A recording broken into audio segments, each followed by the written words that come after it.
This video will reveal Eclipse shortcuts that are really useful for developers. Even if you know these shortcuts, you will learn something new about them.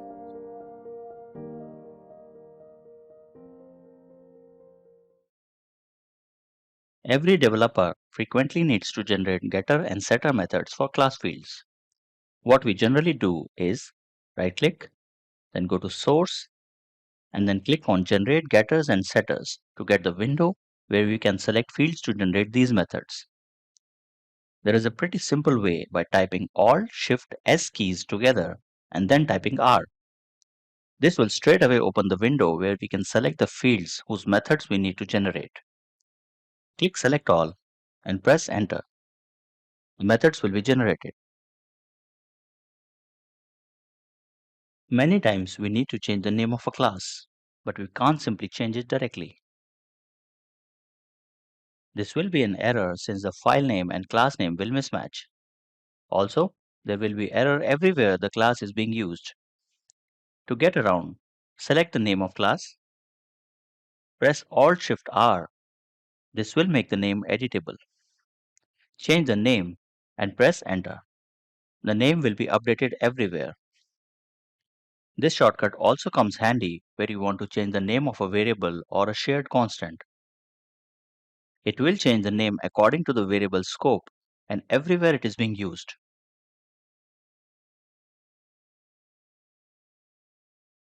Suppose you want to move this loop block inside try-catch, which is written above it. What you will do is select the block, cut it, and then paste it here. This will require 3 or 4 events. There is a shorter and easier way. Select the lines to move, press Alt and arrow key. Each time you press the arrow key, the entire block will move one line up. So, keeping Alt key pressed, keep on pressing arrow key till you reach the destination. Similarly, we can also move any block down with Alt and down arrow key.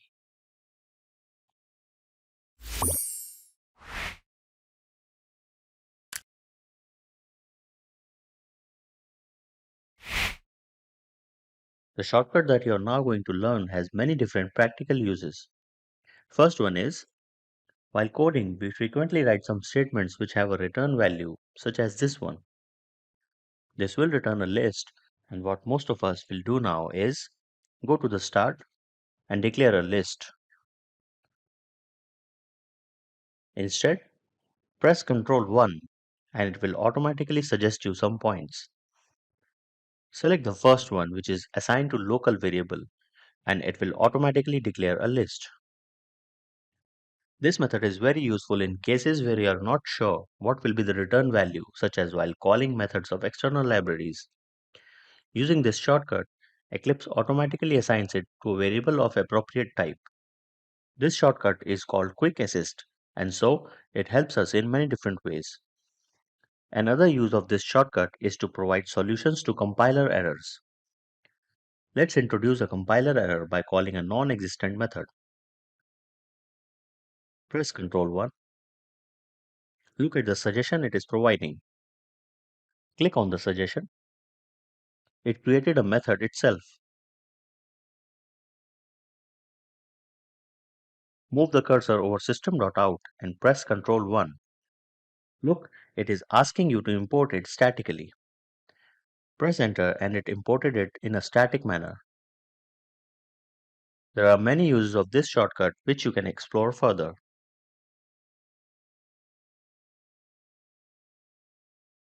Properly indented and formatted code looks good, right? And it is also very easy to read and understand.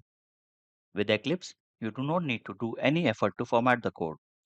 Just use Ctrl Shift F and it will take care of formatting. Formatted the entire class. Moreover, you can also format a particular group of lines. Select the lines and press Ctrl Shift F to format.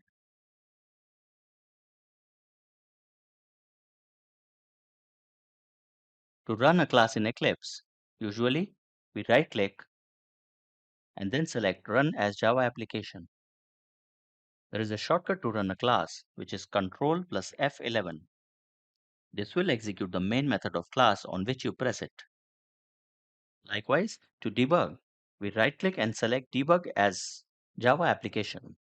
Instead, press F11 and the class will execute in debug mode and the control will pause at the first debug point.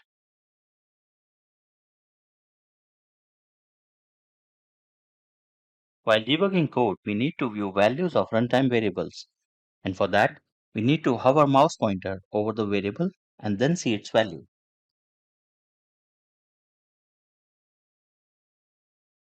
A useful shortcut for this is to select the variable and press Ctrl-Shift-I.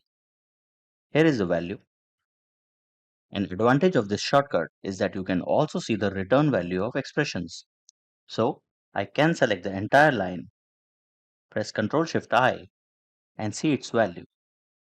It will evaluate the value of loop variable and execute this line and show me the result, which is very handy during debugging. Do you know how many developers comment a line of code? They go to the start of line and press double slash. There is a more shorter way. Click on the line to comment and press Ctrl plus forward slash. It will be commented. This shortcut is a toggle, meaning if you again press Ctrl plus slash on a commented line, it will be uncommented. It can also be used to comment multiple lines. Select the lines and press Ctrl slash. All selected lines will be commented. There are two ways of commenting code in Java. One is with double slash that we just saw, and another is using slash and asterisk or star, which is considered elegant and mostly used for multi-line comment. For the first one, we already saw the shortcut. For second, select the lines to comment and press Ctrl Shift slash. To uncomment back, press Ctrl Shift backslash.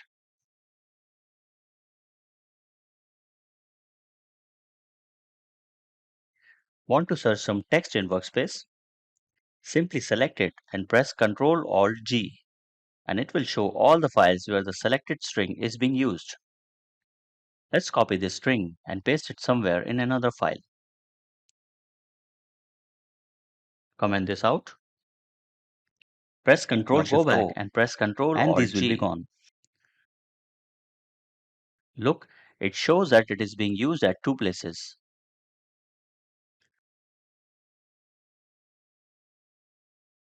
Often we use classes that are external to current package, and for that we need to import them. Let us use set and hash set for examples. And what we generally do is press Ctrl space after the class name and then select the class to import, or press error message to import. But what if there are multiple classes to import? Do we need to import each of these separately? With this method, yes, but not with the shortcut that you will learn now. Press Ctrl Shift O. Look, it imported all the classes automatically. Cool, right? In cases where there are same classes in multiple libraries or packages, such as Logger, Ctrl Shift O does not know which class to import. So it will display all the possible choices and then you can select the one to import. Another benefit of this shortcut is that it also removes unused imports. So for example, if I remove this statement, then there will be a warning. Instead of removing each of these imports manually,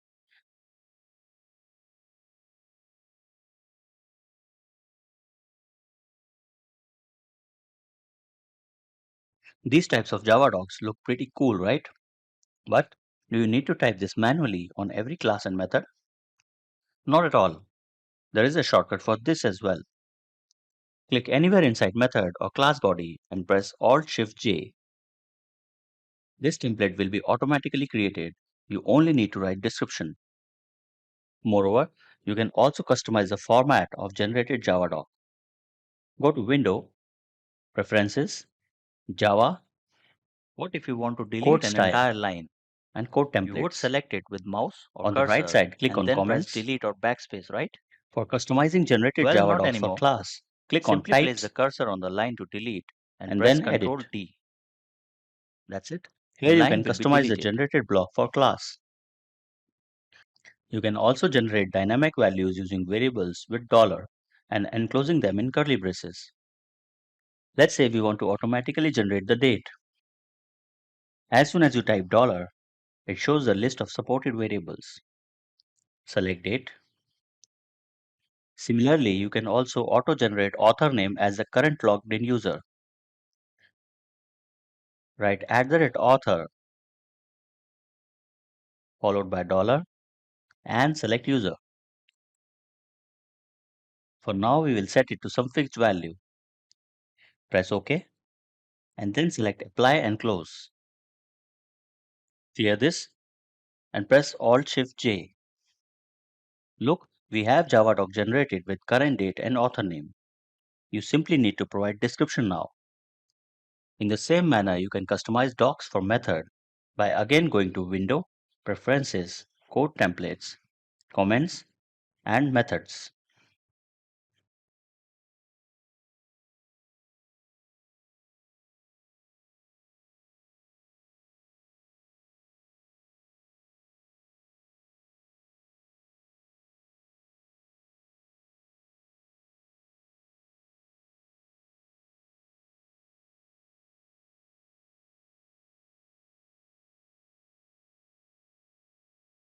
Usually, you have multiple projects in Workspace and you want to open a particular file whose name you remember but not its location.